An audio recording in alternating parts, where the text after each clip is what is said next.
Hey everyone, this is Jeremy from Lithic, and I've got something that I think is pretty cool. Cirque. We've just returned from China. We traveled to Baitang, China, which is where the manufacturer for Cirque is located, because we wanted to visit them. We wanted to see the factory, to see the machines, to see how things were produced, but most importantly, we wanted to get a sample copy of Cirque. This is not the final version of Cirque, so when we get to unboxing, you're going to see some things inside the box that are different from the way that they'll look when they finally arrive at your door after the Kickstarter or when you see this on a retail shelf. Mostly because that wasn't the purpose of our visit. The purpose of our visit was to look at the components that we had selected and decide whether those were the right components. Are the cards thick enough? Are the pieces big enough, or are they too big, or are they just right? Do the gloss on the boards look right? How do all the colors look together when you put it all together? How does the table presence of the game look? I've built prototypes for this game. I probably built too many prototypes for this game. And that does give you a sense for things like table presence or things like player experience, how it feels to pick things up and put them down on the table. But there really isn't anything like getting an example of what it actually feels like out of the box. When you first open it, what you're presented with, how the rule book looks, how the colors all work together, the various finishes on the cards versus the board and laying things on top of one another. Those are things that can really only be produced by the entity that's producing the game. And so you have to do that work. Already looking at these components in the factory, I know some of the changes that we're going to make before the final components. So this is not final. That's all I wanted to say. But nevertheless, I think you'll enjoy seeing everything that's inside this box. And also along the way, I'll talk about some of the things that are going to change, that I know are going to change, and the couple of pieces that are not included in this box and some of the differences. So let's get started unboxing. First things first, the cover. This is a beautiful cover illustration. This illustration is final. The cover design is final here. So this is what the game will look like when it sits on the shelf, at least the front of it. There's the front there. You can see the back also. This is not final. This lorem ipsum text, this little game presence spread, component spread, this is all just standing. It doesn't have a barcode yet. I needed to give them something to do. I haven't quite designed it yet. I haven't quite written that, finalized the language on the back yet, but it gives a good sense of like, how does this feel? I like, it's kind of matte, but it's got a kind of nice, smooth finish to it. And the colors are really vibrant because the artist did such an amazing job on this illustration, and it would really have been a shame if those colors didn't really pop in the final version of the box. I'm very, very happy with this. I think it's great. One little thing to note for some of you who are like me, I have this little bit on the bottom that says bottom because, and I know I can't be the only person out here like this. When I put the cover back on the box after I'm done playing, I like the orientation of the cover to match the orientation of the rest of the box. Many people do not care about that. I'm not one of those people. I do care about that. So here we have the game. I'm going to set the cards to the side for a moment. First things first, the pieces that are in here and the pieces that are not in here. First things first, we have a bag of dice. Now, Cirque doesn't come with this many dice by default. Cirque only comes with one D12. The factory that sent me these dice is different from the factory who's making Cirque. The one that sent me these dice that factory specializes in dice, and they had such a large selection that I thought, I better go with a company that can give me exactly what I'm looking for. They sent me a lot of different ones just to verify, but I think I had already decided on the one that I liked. And that is this single D12. Now, I'm going to give you a little bit closer look. This D12, I really like the accents around the outside, the black border. I like how clear the number is. And to me, this has something of a circus or a carnival type feel. It's acrylic, but it looks like it could have been carved out of wood. And I'm a real big fan of it. So it's almost certain that this will be the die that you get in the box. Second, we have these very, very cool and cute animal minis. Now, the first thing you may notice is that they are all different sizes, and that is not intended. I think what ended up happening was the folks who were doing the 3D sampling thought that what I would like is for these all to be the same height, when really what I was looking for was for them to have the same base size, because these are the four different players. You can be the horse, you can be the bear, you can be the lion, or you can be the gorilla. And then, of course, you've got the elephant. This base is a little bigger than I intended, so I'm going to shrink that down a little bit. But the elephant is bigger than the others because the elephant is the turn marker. Play in Cirque is continuous. Somebody has to go first, and so somebody goes first. But then after that, there's no player. I mean, there's a player order, but there's no who goes first, who goes second. It's just one person after the other, round and round and round and round until the game is over. There are, of course, moments of punctuation, and there's a certain rhythm to the game. But as far as whose turn it is, it just goes round and round. And so I found that in games where there were especially 4-player games, and particularly in games where people tended to get a little bit chatty, which I'm as guilty of as anybody, having this little marker, and especially later in the game when the moves can get a little bit more complex than at the very beginning, having this little marker is very important because you it's your turn, you go, you finish your turn, you pass that to the next person, and voila, they know it's their turn. So that's the elephant. The other 4 are going to be for the players. These are also going to be colored. So the gorilla is green, the lion is yellow, the horse is red, and the bear is going to be kind of a pink magenta. You'll see with the player boards, these pieces correspond also to the player color on those boards. There will also be cubes in the final version of the game that match those colors. And so everybody has a color, everybody has an animal. These animals are going to be how people take their turns throughout the game. Perfect. There we go. The animal minis will also be paintable. So those of you who enjoy the process of painting minis and want to make these your own, all you got to do is put a coat or two of primer over the top of the color if that's not your style, and you'll be able to make these exactly how you'd like them. So that's it. We have the animal minis. Once again, like I said, these will be all the correct size in the final version of the game.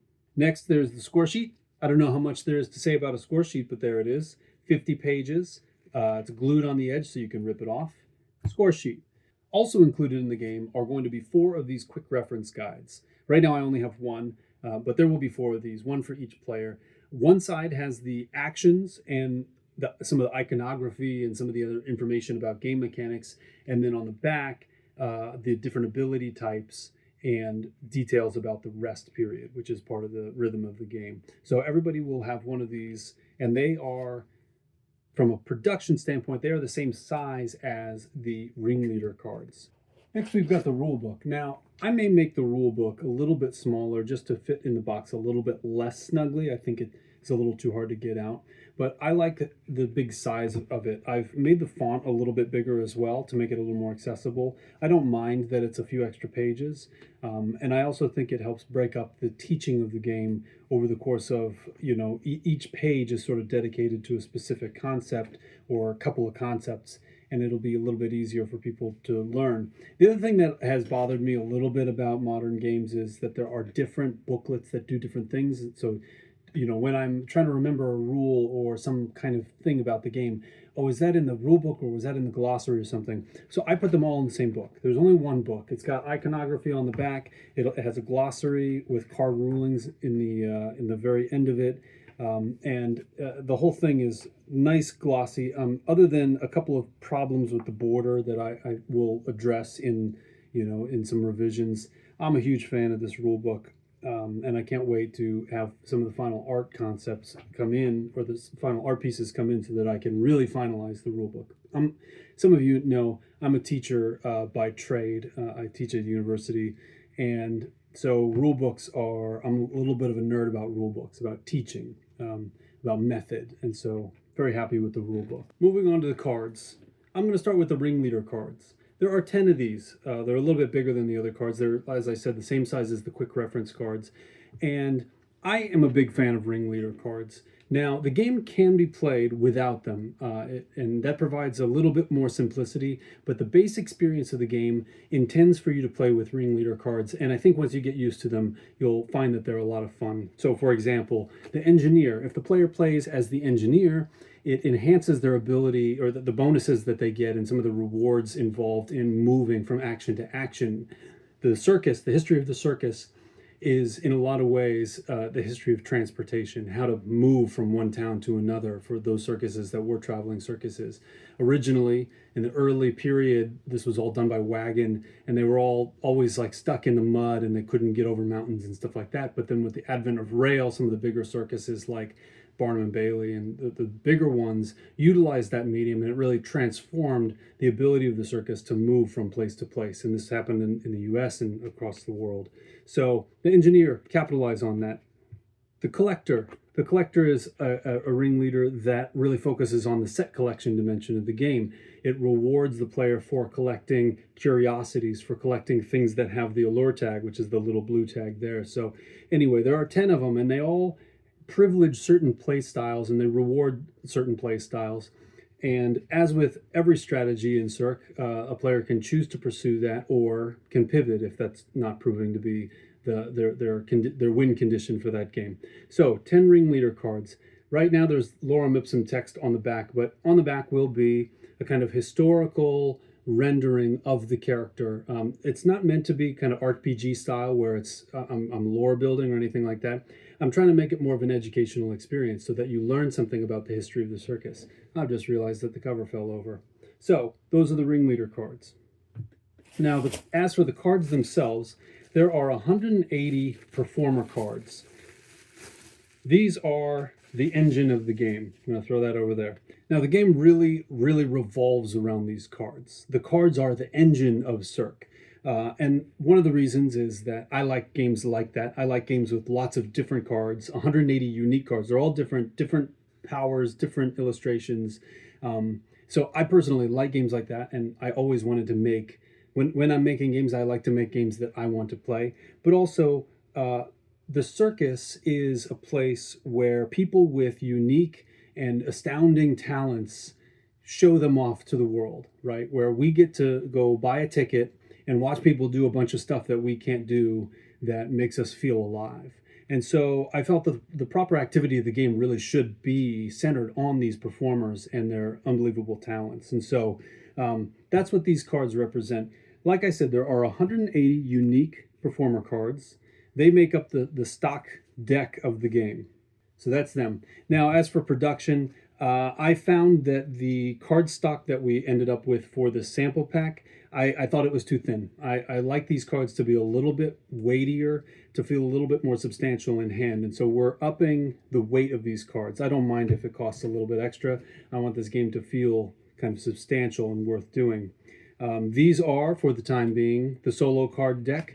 There are 11 cards in here. I'm not going to explain how solo mode works, but essentially it capitalizes on the race elements of the game, and the bot paces you as you build your circus. It's building its circus, and these cards are the engine by which that happens.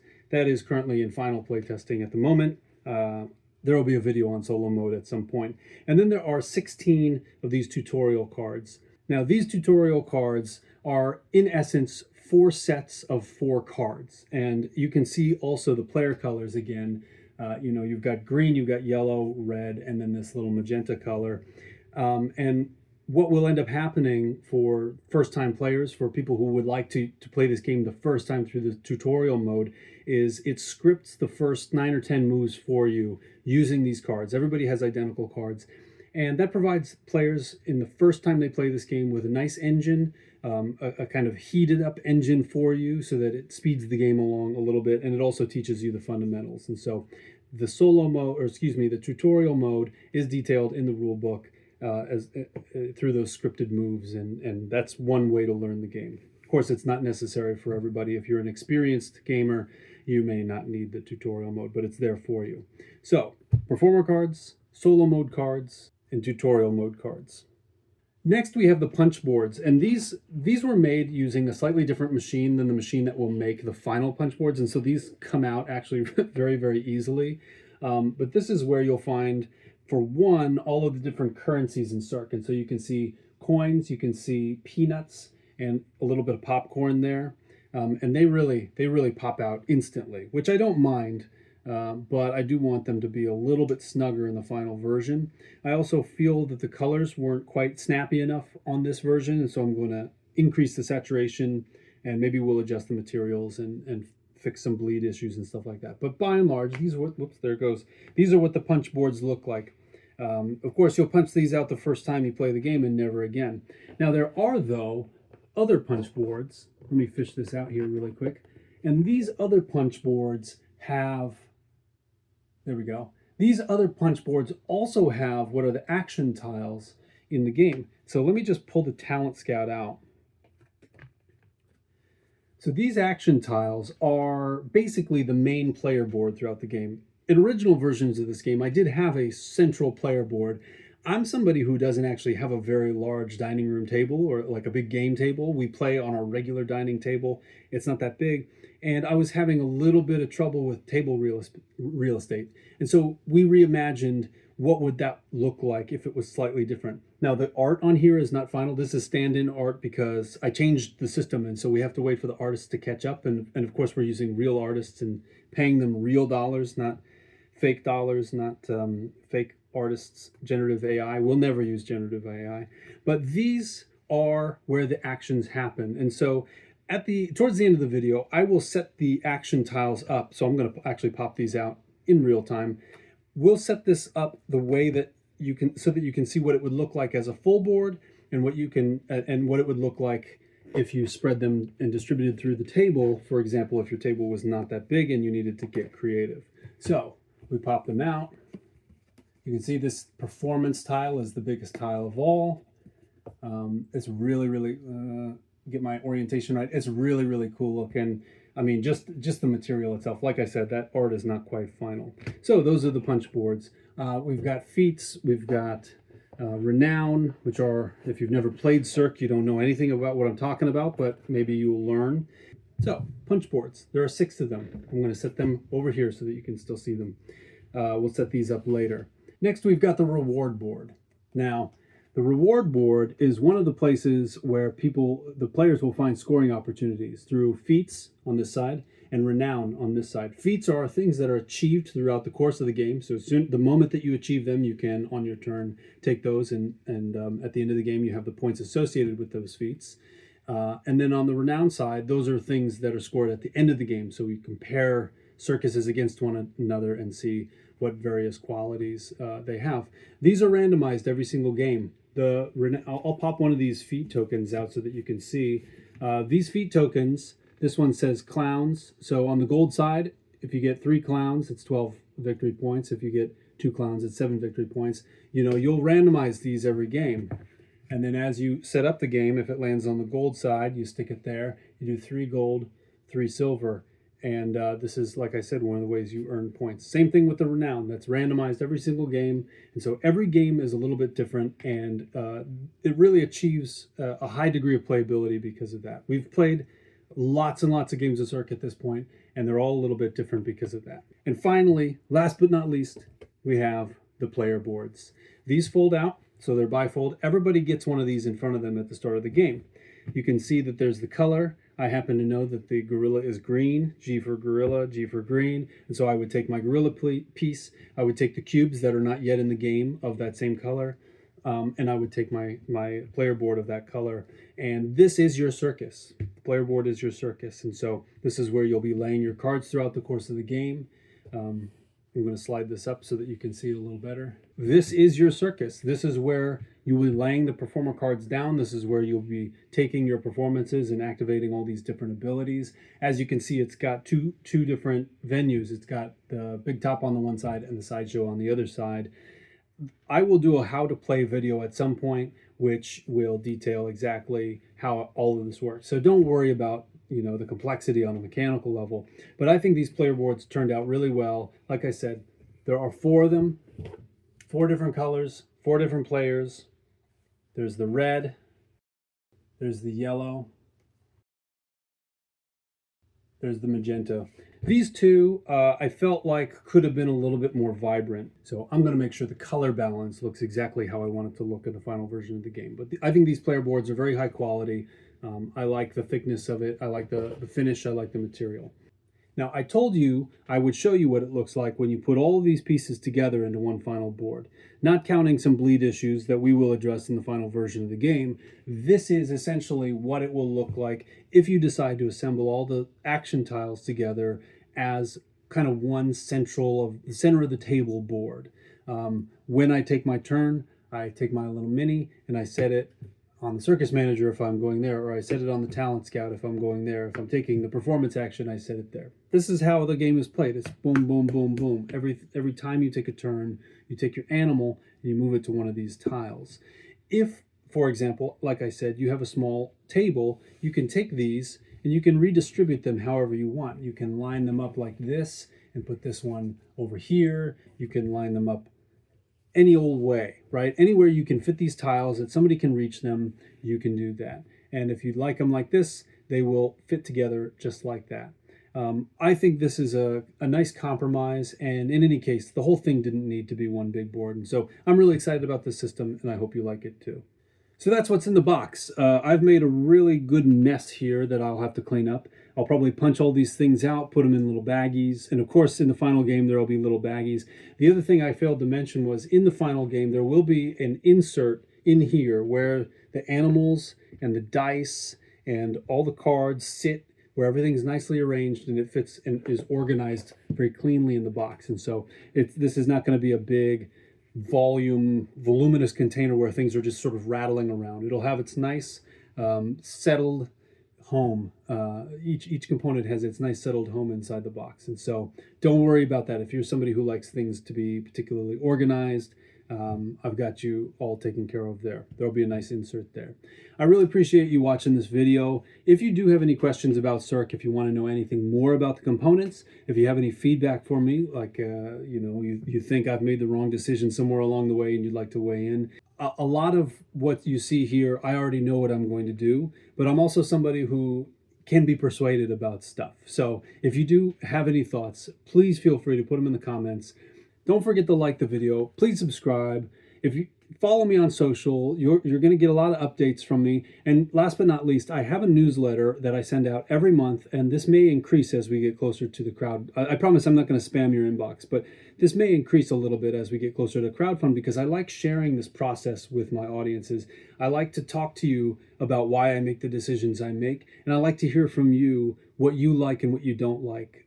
You can't make a game that appeals to everybody in every way, but you can be really receptive to your audience, and I like to do that. I like to know what you like. So like this video, subscribe, and be on the lookout for the how to play video, the solo mode video, and the tutorial mode videos all coming to your inbox. And that is not even counting the trailer, which I'm working very hard on and which I can't wait to share with you as well. See ya.